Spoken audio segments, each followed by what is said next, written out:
What's up, y'all? It's your boy LH Fitness Solutions. Dub Nation, I gotta holler at you guys. So what happened today? We found out that Klay Thompson tore his Achilles on the opposite foot of which he tore his ACL. Apparently, I think he was playing a pickup game, just came back, was looking like the Warriors gonna make a championship run, and now this. How did we get here? What are my thoughts on this? What are we dealing with?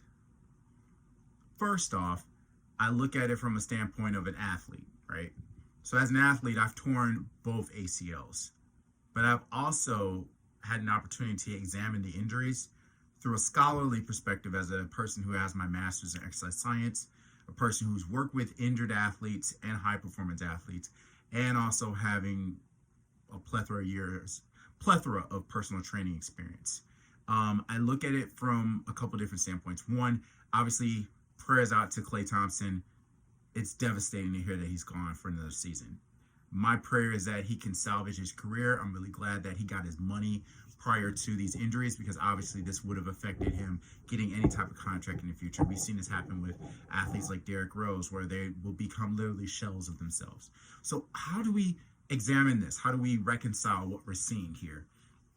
One of the things I noticed as an athlete who tore both ACLs is that when you injure yourself in one leg, you tend to overcompensate on the other.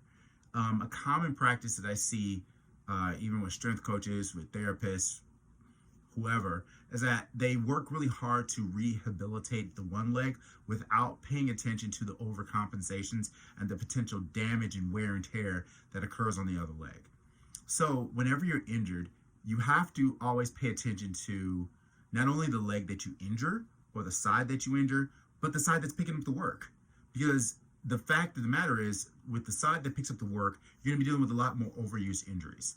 So as a person that speaks to the fans, I'm heartbroken. I'm heartbroken to Klay Thompson. If you see this, Klay, I'm super sad. I'm heartbroken for you.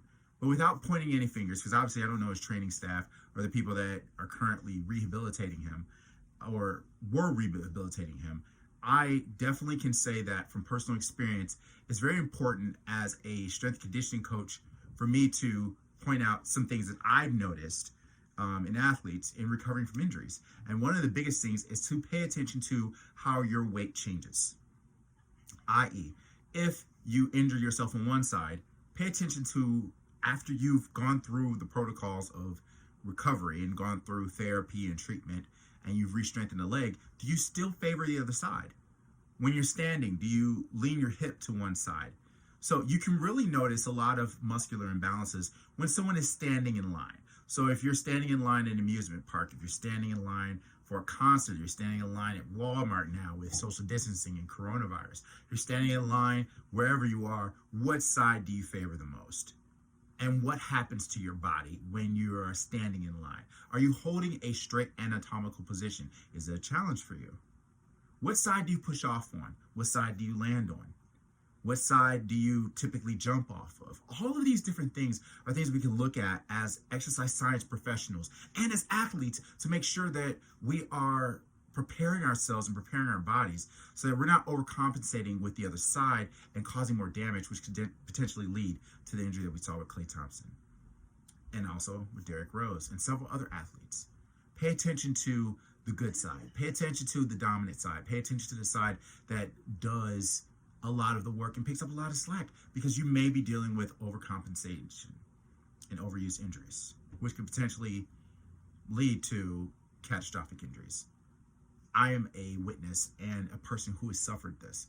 And ultimately, I want to make sure that as an exercise practitioner, that I educate you guys to make sure you guys are doing the right thing too. Prayers up to Klay, prayers up to Dub Nation, prayers up to the Golden State Warriors, the organization. As a fan of Steph Curry, I want to see them succeed. Klay, I hope you can come back from this, man. Talk to you guys later. Be sure to subscribe. Peace out.